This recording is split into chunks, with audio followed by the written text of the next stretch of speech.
مسلسل دا secret network of اہل البیت علیہ الصلوۃ والسلام پہ گفتگو ہو رہی ہے کہ اہل بیت کا وہ نیٹورک جس میں کچھ ہدایتیں علنی، کچھ معاملات اہل بیت کے چھپے ہوئے، جس کے نتیجے میں آج عالم اسلام میں اہل بیت کے اتنے چاہنے والے موجود ہیں کہ آپ اتنا لمبا سفر کر کے کبھی گلگت بلتستان کی طرف جاتے ہیں، ان پہاڑوں کے بیچ میں آپ کو اہل بیت کے چاہنے والے نظر آتے ہیں۔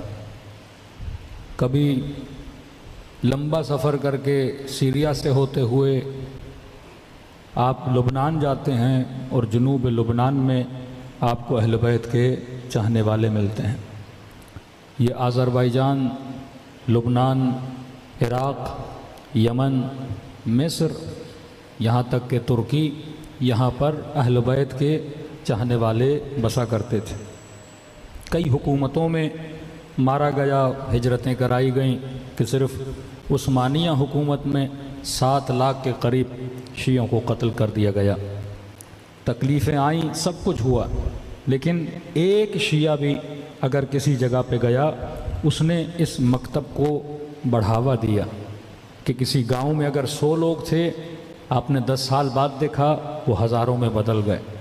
یعنی کبھی بھی آپ کو اپنی مجالس میں کمی نظر نہیں آئی، بلکہ آپ کو بڑھتی ہوئی نظر آئیں۔ کئی لوگ اسی مجمع میں ایسے ہوں گے جو جدی پشتی شیعہ نہیں ہیں، یعنی بتائیں گے کہ ہمارے والد شیعہ ہوئے۔ کئی تو ابھی ملتے ہیں کہ مولانا ہم فلاں مسئلے کی وجہ سے، فلاں بیان کی وجہ سے کیا ہو گئے، مکتب اہل بیت میں آ گئے۔ اس نیٹ ورک کا سب سے بڑا کمال کیا ہے کہ لوگ اس کے اندر اتنی جلدی جذب کیسے ہوتے ہیں۔ مطلب آپ کسی غیر مسلم کو بٹھاؤ، 4 باتیں مکتب اہل بیت کی سناؤ، 4 باتیں کسی اور مکتب کی سناؤ، تو یہاں پہ جذابیت زیادہ نظر آتی ہے۔ اور جس چیز کو سب سے زیادہ بین کیا جاتا ہے، مثلا عزاداری، صدام کو مسئلہ تھا عزاداری سے، جہاں پہ وہابی ہیں ان کو مسئلہ ہے عزاداری سے۔ آواز کی جو پہلے سیٹنگ تھی وہ صحیح تھی، صلوات پڑھے محمد و آل محمد پر۔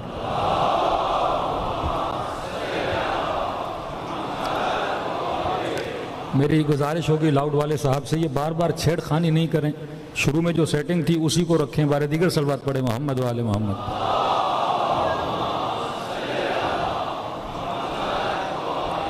محمد وجل فرجہم۔ مختلف جگہوں پہ آپ دیکھتے ہیں کہ جب ایک بند، کیونکہ وہ تربیت اہل بیت نے ایسی کی، جناب اباذر غفاری کو نکالا گیا جناب عثمان کے زمانے میں، شامات میں بھیجا گیا، مطلب بھیجا بھی ایک ایسی جگہ گیا جہاں پہ دشمنان اہل بیت رہتے تھے، کہ مطلب یہ بندہ تبلیغ ہی نہ کر پائے۔ ایک انسان اسلامی معاشرے میں رہے اور تبلیغ کرے اور آپ اس کو نکال کے کسی کفرستان میں بھیج دیں، وہاں نہ کوئی اللہ ہے، نہ کوئی اللہ کی بات سنے گا، نہ کوئی روزے کے لیے سنے گا۔ مثلا دن رات ایک بندے کو تبلیغ کا شوق ہو، آپ اسے بھیج دو مثلا کسی امریکن سوسائٹی میں، آسٹریلیا کے کسی شہر میں جہاں سارے کے سارے کرسچن رہتے ہیں، اب وہ وہاں کیا تبلیغ کرے گا حجاب کی؟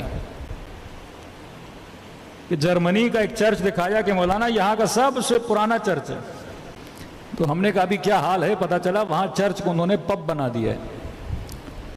جن کے دین کا یہ حال ہو چکا ہے کہ جن کی عبادت گاہیں آج کلب اور پب بن رہی ہیں، اور ایسے معاشرے میں مثلا کسی کو بھیج دیا جائے تو وہ کیا تبلیغ کرے گا؟ لیکن یہ ابوذر غفاری تھے، جس علاقے شامات میں جناب ابوذر کو بھیجا گیا، آج اسی علاقے کو جنوب لبنان سے جانا جاتا ہے اور حزب اللہ لبنان سے جانا جاتا ہے۔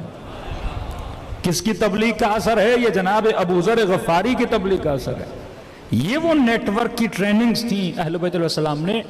اب ہمارے پاس کوئی بڑا جادو کی چھڑی تو نہیں ہے، سب سے بڑا ہتھیار جو خدا نے دیا ہے وہ عقل کا ہتھیار ہے، کہ اس نیٹ ورک کی جہاں سے فیڈنگ ہوتی ہے وہ کیا ہے؟ عقل اور حکمت ہے، عدالت ہے۔ کہ ہم نے کسی بھی صاحب عقل بندے کو کہو کہ قاتل اور مقتول برابر ہیں، کہے گا نہیں۔ ظالم اور مظلوم برابر ہے، کہے گا نہیں۔ میں نے آج نیو رضویہ میں یہ جملہ کہا کہ میں نے کہا کہ آج ہمارے 8 سال کا بچہ بھی کنفیوز نہیں ہے محبت اور نفرت میں۔ کسی بھی مجمع سے شیعہ بچے کو اٹھا اور پوچھو کہ یزید پہ لعنت ہونی چاہیے کہ نہیں، وہ یقین سے اور عقل سے دلیل دے کر کہے گا کہ یزید لعنتی ہے۔ اور کل کسی بندے کا انٹرویو سن رہا تھا، اور اس کا اپنا بندہ جو اہل سنت ہے وہ اسے کہہ رہا ہے کہ آپ یزید پہ لعنت بھیجو، کہہ رہا نہیں، یزید نے امام علی مقام مولا حسین کے اس میں ظلم تو کیا ہے لیکن ہم لعنت نہیں بھیجتے۔ یعنی اتنا پڑھ لکھ کر بھی ان کا مفتی آج کنفیوز ہے کہ ٹک ٹاک پہ، فیس بک پہ، انسٹاگرام پہ 4-5 ملین سبسکرپشن حاصل کرنے کے بعد بھی ان کے اندر یہ صلاحیت نہیں ہے کہ قوم کو یہ بتا سکیں کہ قابل لعنت کون ہے اور قابل رحمت کون ہے۔ یہ کنفیوژن اس امت میں پایا جاتا ہے کہ جہاں پہ صحیح اور غلط کی تمیز ان کا مولوی نہیں بتا سکتا کہ رائٹ کیا ہے اور رونگ کیا ہے۔ یہ سب سے بڑی برکت امام حسین کی کہ اہل بیت نے ہم مسلمانوں کو، جو شیعہ مسلمان ہیں، ہمیں یہ بتایا کہ غلط کو غلط کہنے کی صلاحیت رکھو، قوت رکھو، طاقت رکھو، ظالم کو ظالم کی للکار اپنے وجود میں پیدا کرو، اور مظلوم کی حمایت تمہارے وجود کے اندر ہونی چاہیے۔